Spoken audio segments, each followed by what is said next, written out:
தமிழ் தடம் பார்வையாளர்களுக்கு வணக்கம். இன்றைய காணொளியில் சிறார் எழுத்தாளர், மென்பொருள் துறையில் பொறியாளராக பணியாற்றக்கூடிய, லண்டனில் பணியாற்றக்கூடிய நண்பர் பிரபு அவர்களை சந்திக்கிறோம். வணக்கம். பார்வையாளருக்கும் வணக்கம். இப்போ சிறார் எழுத்தாளராக நீங்கள் இருக்கீங்க. ஆனால் நீங்கள் பணிபுரியது மென்பொருள் துறையில் பணிபுரியிட்டீங்க. இப்போ லண்டனில் பணிபுரியிட்டீங்க. முதல்ல நீங்கள் அந்த பணிபுரியக்கூடிய சூழலை சொல்லுங்களேன். இது வழக்கமான ஒரு கார்ப்பரேட் கம்பெனியான ஒரு செட்டப்பில் தான் இருக்கும். மென்பொருள் துறை. நான் இங்கே முதல்ல பெங்களூரில் தான் வேலை பார்த்துட்டு இருந்தேன். இங்கேருந்து இப்போது அங்கே லண்டன் போயாச்சு. லண்டன் வாழ்வியலில் டெய்லிக்கும் காலையில் ரயில் பயணம், அதுக்கப்புறம் ஒரு 9 மணி நேரம் அலுவலக பணி, திருப்பி மாலை வீட்டுக்கு வர்றது. இதுதான் ஒரு ரொட்டீன் லைஃப். அங்கே பல்வேறு நாட்டை சேர்ந்தவர்களோட இணைந்து பணிபுரியும் ஒரு சூழல் தான் அங்கே இருக்குது. அதனால் பல கலாச்சாரங்கள், பல விதமான மக்கள்களை சந்திக்கிறதுக்கான வாய்ப்பும் கிடைக்குது. பொதுவாக நம்ம பயணிக்கும் போதும் சரி, எல்லா இடத்துலையும் நம்ம பல்வேறு கலாச்சார கூறுகளோட சேர்ந்து தான் நம்ம பயணிச்சிட்டு, அதாவது அடிப்படை வாழ்வியலே அந்த மாதிரியான ஒரு சூழல் தான் அங்கே இருக்குது. நம்ம சென்னை, பெங்களூர்லேயுமே நம்மளுக்கு இங்கே எப்படி இந்திய நிலப்பரப்பில் இருக்கிற பல்வேறு கலாச்சாரங்கள் கலந்துருக்கோ, அதே மாதிரி இங்கே பல நாட்டுக்கான கலாச்சாரங்கள் கலந்துருக்கு. இப்போ பல நாடுகள்னு சொன்னீங்க. இப்போ இந்தியாவை தவிர்த்த வேறு எந்தெந்த நாடுகளில் இருக்கிறவங்க அங்கே பணிபுரிகிறாங்க உங்களோட? என்னோட சீனர்கள் இருக்காங்க, ஐரோப்பியர்கள் இருக்காங்க, அப்புறம் இங்கிலாந்து நாட்டை சேர்ந்தவங்க இருக்காங்க, அமெரிக்கர்கள் இருக்காங்க. ஐரோப்பாவிலே வெவ்வேறு பகுதி, பிரான்ஸு, அந்த மாதிரி வெவ்வேறு பகுதியில் இருக்கிறாங்க. அப்புறம் புலம்பெயர்ந்த அவங்க இங்கிலாந்து தான், ஆனால் கருப்பின மக்கள் அந்த சகோதரர்கள் இருக்காங்க, சகோதரிகள் இருக்காங்க. அந்த மாதிரி பல கலாச்சாரங்கள் கலந்து இருக்கிறாங்க.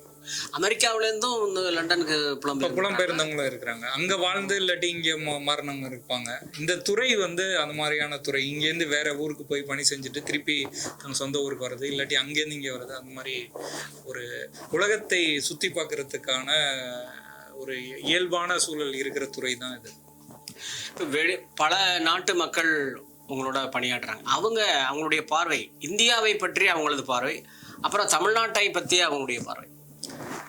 இப்போ வெளிநாட்டுக்காரங்களுக்கு இந்தியான்ற ஒற்றை அடையாளம் தான் அதிகமாக இருக்கும். அதுக்குள்ளே இருக்கிற வெவ்வேறு மாநிலமோ இல்லை வெவ்வேறு கலாச்சாரமோ அவங்களா தெரிஞ்சுக்க விருப்பப்பட்டிருந்தால் தான் தெரிஞ்சிருக்கப்பட்டிருமே தவிர, இந்தியானா அது நம்ம எப்படி இப்போ வெளிநாட்டை நம்ம பார்க்குறோம். இப்போ எல்லா வெள்ளைக்காரங்க நம்மளை பொறுத்த வரைக்கும். ஆனால் அது அப்படி கிடையாது. இல்லை, வெவ்வேறு அதுக்குள்ளே நிறைய வேறுபாடுகள் இருக்குது. அப்போ அவங்களுக்கு அதே மாதிரியான பார்வை.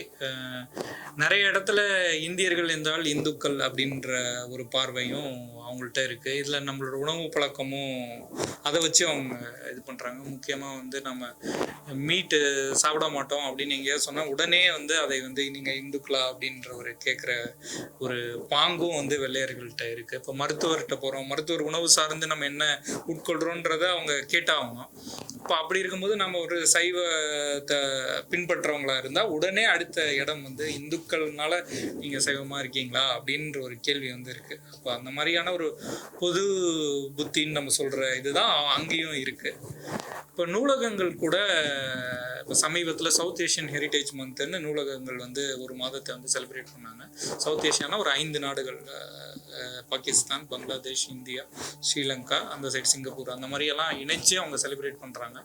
அங்கேயுமே இந்தியர்களோட அடையாளமாக எது வைக்கப்படுதுன்னா பாம்பே, கல்கட்டா, அப்படி இல்லாட்டி ராமாயண புராண கதைகள், குழந்தைகளுக்கே நான் சொல்கிறேன், குழந்தைங்களுக்கு வைக்கப்படும் புக்கம், இல்லாட்டி ஏதாவது ஒரு சாதனையாளர், காந்தி, அந்த மாதிரி ஒரு உலகம் அறிந்த இந்திய சாதனையாளர்களோட படங்கள் வைக்கப்படுதே தவிர, இதில் இருக்கிற வெவ்வேறு கலாச்சார கூறுகள் கொண்ட விஷயங்களை நம்ம பார்க்கணுன்ற பார்வையும் அங்கே குறைவாக இருக்குது. ஏன்னா நம்ம ஒன்றும் அவங்களோட சேர்ந்து வேலை பார்க்குற இடத்துக்கு செல்லலையோ கலை இலக்கிய செயல்பாட்டில்ன்ற மாதிரி எனக்கு தோணும். இப்போ இந்த சிறார் எழுத்தாளராக இருக்கீங்க, சிறாருடைய பணிகள் சார்ந்து அதில் நிறைய இயங்குறீங்க. இதை பற்றிய உங்களுக்கு புரிதல், ஏன் இந்த துறையில் ஈடுபடணும் உங்களுக்கு ஆர்வம்? நான் பெங்களூரில் வேலை பார்த்துட்டு இருந்தேன். அப்போ வந்து இப்போ என்னோட குழந்தைக்கு ஒரு 3 வயது ஆகும்போது தமிழ் மொழியை நாம் வந்து பெங்களூரில் எப்படி எடுத்துகிட்டு போகிறது, ஏன்னா நாங்கள் இருந்த பகுதியில் அதே மாதிரி ஒரு அப்பார்ட்மெண்ட் தொழில்நுட்பம் சார்ந்து வேலை பார்க்குற மக்கள்ன்றப்போ அந்த கம்யூனிட்டியில் அதிகமாக இந்திய எல்லாரும் பேசுகிற இடமா இருக்கிற போது தமிழ் மொழிக்காக நம்ம ஏதாவது அந்த மொழியை எப்படி குழந்தைங்களுக்கு கடத்தலாம்னு யோசிக்கிற போது அங்கே இருக்கிற ஒரு 15-20 குடும்பங்கள் ஒன்றிணைந்து ஏதாவது பண்ணலாம் அப்படின்னு யோசித்த போது நான் வந்து குழந்தைங்களுக்கு கதை சொல்லலாம். ஏன்னா வழக்கமான பாடமுறையில் எடுத்துகிட்டு போனால் அது எவ்வளோ தூரம் நம்ம வெற்றிகரமாக கொண்டு போக முடியும்னு ஒரு சந்தேகம் இருந்துச்சு. அப்போது ஒரு விளையாட்டாக எந்தவித நோக்கமும் அதிகம் இல்லாமல் மொழியை இயல்பில் நம்ம கொண்டு வரணும். அப்போ இயல்பில் கொண்டு வரதுன்னா என்ன, விளையாடுறது இல்லாட்டி வந்து கதை பேசுறது. எப்பொழுதுமே நான் என் அப்பா அம்மா இல்லாட்டி ஒரு பெரியவன் குழந்தை அந்த இடைவெளியோட குழந்தையோட பயணிக்காமல் அவங்களுக்கு பிடிச்ச விஷயங்களை கொஞ்சம் கையில் எடுத்துகிட்டு செயல்படலாம்னு சொல்லிட்டு கதை சொல்லலாம் அப்படின்னு ஆரம்பித்தது தான். ஆனா எனக்கு கதை சொல்லவே தெரியாது. கதை சொல்லியாக மாறி இருக்கிறீர்கள். ஆமா, ஆனா ஆரம்பத்துல வந்து கதை எப்படி சொல்லணும், ஏன்னா எனக்கு யாருன்னா நீங்க உங்க பேர குழந்தைங்க கதை சொன்னா எதை சொல்லுவீங்க? குழந்தைங்களுக்கு கதை சொல்லணும்னா இப்போ பொதுவாக வந்து குழந்தைங்களுக்கு கதை சொல்றப்ப ஒரு நீதி கதை, அந்த ராஜா ராணி காலத்துல காக்கா கதையில தான் ஆரம்பிப்பாங்க. காக்காவோட சுட்ட கதை, இல்லாட்டி நரி ஆமை இது போட்டி போட்டு முயல் ஆமை கதை, இல்லாட்டி நரி ஏமாத்துற, அந்த மாதிரி கதைகள் தான் நம்ம மனசுல இருக்கு. குழந்தைங்களுக்கு அந்த கதைனா டக்குன்னு நம்ம கொடுக்குறது அதுதான். ஆனா இந்த கதையை ஒரு 2 தடவை சொல்லலாம், 3 தடவை சொல்லலாம். குழந்தைகள் வந்து எனக்கு இனிமேல் இந்த கதையை தயவுசெய்து சொல்லுவாங்க. யார்கிட்ட கேட்டாலும், தாத்தாட்ட கேட்டாலும் அதே கதை சொல்றேன், அப்பாட்ட கேட்டாலும் சொல்றாங்க, டீச்சர் போனாலும் அதே கதை சொல்றாங்க, எங்களுக்கு கேட்டு போர் அடிச்சு போச்சு அப்படின்ற ஒரு உணர்வு குழந்தைங்கள்ட்ட இருக்கிறத என்னால் ஃபீல் பண்ண முடிஞ்சது. அப்போ குழந்தைங்களுக்கு வேற ஒரு கதைகள் சொல்லணும் அப்படின்னு தோணுச்சு. அப்போதான் நான் குழந்தைகள் புத்தகம் நிறைய தேடி வாசிக்க ஆரம்பிச்சேன். அப்போ சில எழுத்தாளர்கள் முக புத்தகத்தில் இது மாதிரி தொடர்ந்து சிறார் இலக்கியம் பற்றி ஏற்கனவே எழுதிட்டு இருந்தவங்க இருந்தாங்க. அப்போ அவங்கள்ட்டையும் நம்ம தொடர்ந்து புத்தகங்களோட அறிமுகங்களை எடுத்துட்டு நிறையா வாசித்து மெல்ல ஒவ்வொரு படியாக நகர்ந்து முதல்ல படத்தை காட்டி கதைகள் சொல்ல ஆரம்பித்தேன். அப்புறம் நானாக கதை படம் பார்த்து கதை சொல்ல அந்த மாதிரி இப்போ படத்தை வந்து ஒரு படக்கதை இருந்தால் அதை வச்சுட்டு ஒவ்வொரு பக்கமாக குழந்தைங்கள்ட்ட பேசுறது அந்த மாதிரி. இப்போ அப்படி ஒவ்வொரு கட்டமாக நாங்கள் நகர்ந்து அதுக்கப்புறம் ஒரு கதை சொல்லியாகவே இப்போ பயணிச்சுட்டு இருக்கோம். இதை சார்ந்து நீங்க லண்டன்ல குழந்தைகளோட வந்து நேரடியா பேசிருக்கீங்களா? அவங்களோட ஏதாச்சும் நிகழ்வுகள்? லண்டன்லயும் நான் வந்து அங்க நடக்கிற தமிழ் பள்ளினா ஒரு டியூஷன் ஸ்டைல்ல நம்ம ஊரோட ஒப்பிட்டு சொல்லும் போது வாரத்துக்கு ஒரு நாள் வந்து தமிழ் சங்கங்கள் தமிழ் பள்ளி நடத்துறாங்க, ஒரு 3 மணி நேரம். இப்போ அங்க இருக்கிற மாணவர்களோட ஒரு 5 நிமிடம் 10 நிமிடம் கதைகள் மட்டுமே முன்னாடி வச்சு உரையாடுறது, புத்தகங்களை முன்னாடி வச்சு உரையாடுறது. அது இல்லாம சில தமிழ்ச்சங்கங்கள் வந்து ஒரு 1.5 மணி நேரம், நான் பொதுவா வந்து நான் எப்படி குழந்தைகள் நிகழ்வு வடிவமைப்பேன்னா ஒரு 1.5 மணி நேரம் நிகழ்வா நான் வடிவமைப்பேன். ஒரு அதுக்குள்ள கதை இருக்கும், பாட்டு இருக்கும், விளையாட்டு இருக்கும், ஒரு உரையாடல் இருக்கும்.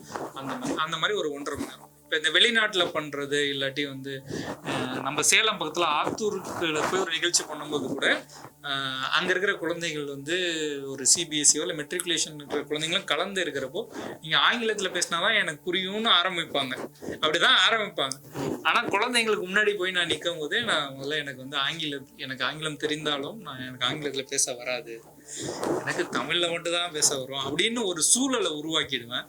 நம்ம கதை வந்து சொல்லும் போது அந்த குழந்தைங்களுக்கு இணைப்பு கிடைச்சதுக்கு அப்புறம், அவங்க கதையை விரும்பிட்டாங்கன்னு நம்ம உணர்ந்ததுக்கு அப்புறம் நம்ம எந்த மொழியில பேசினாலும் அந்த குழந்தை வந்து அந்த கண்டென்ட்டுக்காக நம்மளை வந்து கவனிக்க ஆரம்பிப்பாங்க. ஸோ அப்படிதான் நம்ம எடுத்துட்டு போயிடுவோம். இது வரைக்கும் கிட்டத்தட்ட கதை சொல்லும் நிகழ்வு மட்டும் ஒரு 200 நிகழ்வு போல தமிழ்நாட்டில் எல்லா அக்ராஸ் இது வரைக்கும் நான் பண்ணியிருக்கேன்.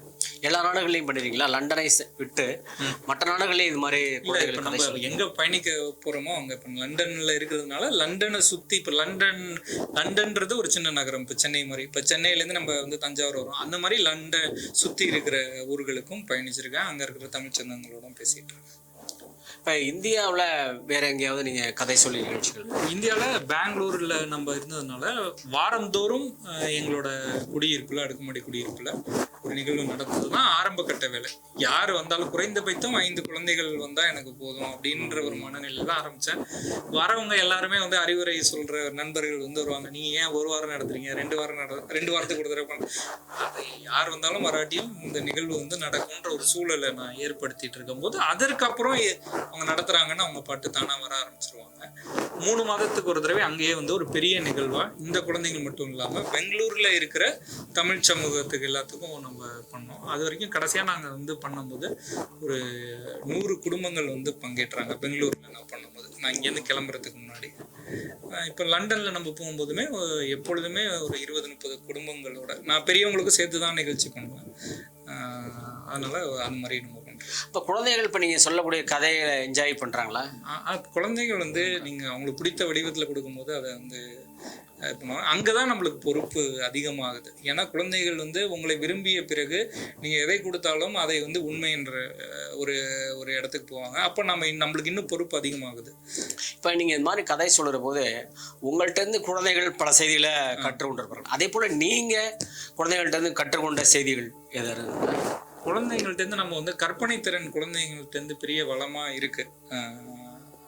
அவங்க இந்த வெளி சூழல் தான் கற்பனை திறனை வந்து சின்ன சின்ன வட்டங்கள் இட்டு அதை வந்து சுருக்கிட்டே இருக்கு. அப்போது குழந்தைங்களோட கற்பனை திறனை வெளிப்படுத்துறதுக்கு ஒரு தளத்தை ஏற்படுத்தணும் அப்படின்ற நோக்கத்தில் தான் நான் வந்து பஞ்சு மிட்டாய்னு ஒரு சிறுவர் இதிலே நான் ஆரம்பித்தேன். ஏன்னா நான் கதை சொல்லும் போது குழந்தைங்களுக்கு வந்து குழந்தைங்களையும் கதை சொல்கிற வாய்ப்பு, குழந்தைங்களும் பெரியவர்களோட உரையாடுவதற்கான வாய்ப்புகளை வந்து ஏற்படுத்திக்கிட்டே இருக்கும். அப்போ வந்து குழந்தைகள் சொன்ன கதைகள் எல்லாமே எனக்கு வந்து ஆச்சரியமூட்டிய ஒரு கற்பனை வளத்தோடு இருந்ததான் நான் உணர்ந்தேன். அப்போ என்னால் முடிஞ்சப்பெல்லாம் அதை வந்து நான் ஆவணப்படுத்திக்கிட்டே இருந்தேன். அந்த ஆவணத்துலேருந்து ஒரு இணைய இதெல்லாம் பண்ணலாம், பேரே வைக்காம தான் நான் ஒரு இணைய இதழ் ஆரம்பித்தேன். அதுலேருந்து ஒரு 5 இதழ்கள் கடந்ததுக்கப்புறம் ஒரு நம்மளை மாதிரி இயங்குகிற செயற்பாட்டாளர்களாக இருக்கட்டும், ஆசிரியர்கள், அவங்கெல்லாம் வந்து இன்னும் இதை வந்து ஒரு அச்சு ஊடகத்துக்கு கொண்டு வரலான்ட்டு ஒரு ஆலோசனை சொன்னதுனால தான் நான் பஞ்சு மிட்டாய் சிறுவர் இதழ்னு ஒன்று ஆரம்பித்து இப்போ போகிற இடத்துலலாம் குழந்தைங்கள்ட்ட கதை கேட்டு அதை வந்து இதழுக்குள்ளே கொண்டு வந்துருக்கேன். உங்கள் பேருக்கு முன்னோட்டாவே இப்போ பஞ்சு மிட்டாய் பிரபு அப்படின்னு சொல்லி வருது. இந்த இதழ் வந்து எங்கள் தமிழ்நாட்டில் மட்டும்தான் வருதா இல்லை மற்ற நாடுகளையும்? இது தமிழ்நாட்டில் பண்ணிட்டு இப்போ நான் லண்டனில் இருக்கிறதுனால எடுத்துகிட்டு போகிறேன். அப்புறம் இங்கேருந்து யாராவது கேட்டாங்கன்னா அதை நம்ம அனுப்பிட்டுறோம். இந்த பஞ்சு மிட்டாய்னு வைக்கிறதுக்கு என்ன காரணம்? இல்லை, குழந்தைங்களுக்கு பிடிச்ச மாதிரி ஏதோ ஒன்று வைக்கணும், கடலை மிட்டாய் அது அப்படின்னு சொல்லிட்டு பஞ்சு மிட்டாய் நான் பிரபு அப்படின்னு ஒரு அந்த ஓசை நயத்துக்காக அப்படியே வச்சுட்டேன். இப்போ வந்து குழந்தைகளுடைய கற்பனை திறனை பற்றி சொன்னீங்க. குழந்தை பருவத்திலேருந்து ஆரம்பத்திலே இருக்கக்கூடிய அந்த கற்பனை திறன் வளர்ந்து பெரியவளாகும்போது இந்த கற்பனை திறன் அதிகமாகுதா குறையுதா? நீங்கள் ஏற்கனவே அதை பற்றி ஒரு குறிப்பு கொடுத்தீங்க, அதை ஒட்டி தான் நான் கேட்குறேன். இப்போ வந்து என்ன நடக்குது, நான் என்னோட அனுபவத்தில் இப்போ நான் வந்து ஒரு குறிப்பிட்ட நான் சொன்னேன்ல ஆரம்ப கட்டத்தில் ஒரு 15 குடும்பங்கள் ஒன்றிணைந்து செய்கிறோம். அப்போ வந்து இந்த 15 குழந்தைகள் நம்ம கண்ணு முன்னாடி இருக்கிறாங்க. அதில் வந்து வயது வந்து பார்த்திங்கன்னா ஒரு 3 வயது ஆரம்பித்து ஒரு 11 வயது இருக்கிற குழந்தைகள் வந்து அதுக்குள்ளே இருக்கிறாங்க. இப்போ நம்ம வந்து ஒரு கதை உருவாக்க ஒரு பயிற்சி பற்றை மாதிரி நம்ம நடத்துகிறோம். இப்போ அங்கே வந்து இந்த சின்ன குழந்தைகள் மனசில் இருக்கிறத வச்சு அழகாக ஒரு கதையை வந்து ஒரு 3 வரிகள் 4 வரிகளில் அழகாக சொல்கிறாங்க. அதில் கற்பனை திறன் ரொம்ப வித்தியாசமாக இருக்குது. நாம் வந்து ப்ரெடிக்ட் பண்ண முடியாத ஒரு இடத்துல இருக்குது அவங்க சொல்கிறது. அங்கே இருக்கிற சூழலில் அவங்களுக்கு தெரிஞ்ச அனுபவத்தில் இருக்கிறத வச்சு அவங்க ஒரு கோர்வையாக்குறாங்க. ஆனால் பெரிய குழந்தைங்களுக்கு அது ஒரு சிக்கல் இருக்குது. என்னன்னா அவங்களுக்கு முதல்லையே ஏதோ ஒரு நல்ல கருத்தை நாம் வந்து கண்டுபிடிக்கணும். அந்த நல்ல கருத்தை கண்டுபிடிச்சி கதையை பின்னணும். இப்போ இது எப்படி என்ன நடக்குதுன்னா, இப்போ நாங்கள் கதை சொல்லும் போது வீட்டிலேருந்தே எல்லாரும் குழந்தைங்க வந்து கதை சொல்லலாம் அப்படின்னு வருது. நம்ம இயல்பில் சொல்லணும்னு நினைக்கிறோம். ஆனால் வீட்டிலேருந்து பெற்றோர்கள் அழைச்சி வரும்போது வீட்டிலேயே ஒரு புத்தகத்தை கதை கொடுத்து இதை போய் இன்னைக்கு நீ சொல்லு அப்படின்னு ஒரு திணிப்பு கொடுக்கப்படுது. இப்போ அந்த மாதிரி கதைகள் தேர்வுகள்லாம் எப்படி இருக்குன்னா, ஏதோ ஒரு நீதியை மையப்படுத்தி ஒரு மாரல் ஆஃப் தி ஸ்டோரி அப்படின்னு ஒரு முடியாத ஒரு கதையை ஒரு குழந்தை பள்ளிக்கூடம் போகிற குழந்தையோ இல்லை பெரியவங்க மூலமாக கதைகள் கேட்ட குழந்தைங்களோ ஏற்றுக்க மாட்டாங்க. நீதி போதனையை மையமாக வச்சு கதை பின்னுதல் மட்டுமே ஒரு கதை என்ற ஒரு நம்பிக்கைக்கு அந்த குழந்தைகள் தள்ளப்படுவதனால் அந்த இடத்துல கற்பனை வளம் வந்து வளர வளர இது மாதிரி கதைகள் தொடர்ந்து கேட்பதனால் அது வந்து குறைஞ்சிட்டு இருக்குன்ற ஒரு பார்வை எனக்கு இருக்கு. இப்போ அந்த மாதிரி ஒரு சூழலை நம்ம வேற மாதிரி எடுத்துட்டு போகணும்னு சொல்லிட்டு தான் குழந்தைகளோட அகமகிழ்ச்சிக்கு முக்கியம் தர விஷயங்களை முதன்மைப்படுத்தி அதுக்குள்ள நீதி போதனை புதைந்து இருக்கலாம் இல்லாட்டி இருக்கலாம், அதை மையப்படுத்தி பேச தேவையில்லை அப்படின்னு நம்ம அது வந்து இப்போ சொல்ல ஆரம்பிச்சிருக்கோம். பள்ளிகளாக இருக்கட்டும் அல்லது கல்லூரிகளாகட்டும், அந்த வகுப்பறை சூழலில் இப்போ குழந்தைகள் மாணவர்கள் அவர்கள் எந்த வயதில் இருந்தாலும் அவர்கள் விருப்பப்படி செயல்பட முடியாத ஒரு நிலை இருக்குது. அதுக்குள்ளே தான் வந்து அவங்க சிந்திக்கணும், அதை தாண்டி சிந்திக்க முடியாது. அதுக்கு பல வகையான கட்டுப்பாடு இருக்குது. வகுப்பில் வந்து ஆசிரியர் அதுக்கு மேலே சிந்திக்க விட மாட்டார், அல்லது அந்த பள்ளியினுடைய நிர்வாகம் அதுக்கு மேலே சிந்திக்க விடாது. இப்படி தான் இருக்கணும் அப்படின்னு ஒரு சூழ்நிலை இருக்குது. இது போன்ற சூழல்லாம் ஒரு குறிப்பிட்ட பாடமாக இருந்தாலும் கூட அதில் ஆசிரியர் சொல்லி கூட கொடுக்கக்கூடிய அந்த கருத்தை தாண்டி அவர்கள் சிந்திக்க முடியாத அளவுக்கு இந்த பாடத்திட்டம் வந்து வளைபோல பின்னிருக்கு. அதில் வந்து மாணவர்கள் சிக்கியிருக்காங்க. அவர்களை அதை தாண்டி அவங்க கேள்வி கேட்டாங்கன்னா யாரும் அனுமதிக்கிறது இல்லை. பொதுவாக ஆசிரியர்கள் அதை தாண்டி கேட்டால் பொதுவாக அந்த வகுப்பு வந்து ஒரு ஜனநாயகத்தன்மையாக இருக்காது. பெரும்பாலும் அப்படி தான் இருக்குது. அதுபோல் இப்போ மாணவர்கள் வந்து கொஞ்சம் காயப்படுவாங்க. அவங்க சுதந்திரத்துக்கு கொஞ்சம் அனுமதி இல்லை, கட்டுப்படுத்தப்படுகின்ற அவங்க வந்து கொஞ்சம் காயப்படுவாங்க. சில பேர் வந்து ரியாக்ட் பண்ணுவாங்க. சில பேர் அதனுடைய அந்த வளர்ச்சியை தடைபடக்கூடிய சூழல்லாம் இருக்கு. இந்தியெல்லாம் சொல்லுவாங்க, அடித்தால்தான் படிப்பு வரும் என்ற ஒரு சூழலாம் இந்த இருந்தது. ஒரு 25 ஆண்டுகளுக்கு முன்னெல்லாம் பெரும்பாலும் ஆசிரியர்கள் அடிப்பாங்க. மாணவர்கள் என்ன, சின்ன பிள்ளைங்க வேற, அவங்களால எதிர்த்து நின்று போராட முடியுது, ஆசிரியர்களுடைய அல்லது பெற்றோருடைய போராட முடியாது. இப்போ உள்ள சூழல் மாறி இருக்குன்னே சொல்லலாம். பள்ளிகளில் அந்த அளவுக்குலாம் கிடையாது. எனவே இது மாணவர்களை தண்டிப்பது அல்லது இது போன்ற நன்னறி சூழலை, நீதி போதனை, நன்னறி கருதுகளுடைய கதைகளை சொன்னாதான் அவர்களுக்கு வந்து அந்த நீதி, அந்த மாறல், இது போன்ற நல்ல செயல்கள் எது, கெட்டது எதுன்னு பிரித்தறியக்கூடிய ஒரு பாங்கு வரும் அப்படின்னு பொதுவான ஒரு பொது புத்திருக்கு நினைப்பு இருக்கு. அதை பத்தி உங்களுடைய கருத்து? இல்லை, இப்போ இதில் நீங்கள் சொன்னதில் நிறைய கேள்விகள் புரிஞ்சு கிடக்கு. ஒவ்வொன்றா வருவோம்.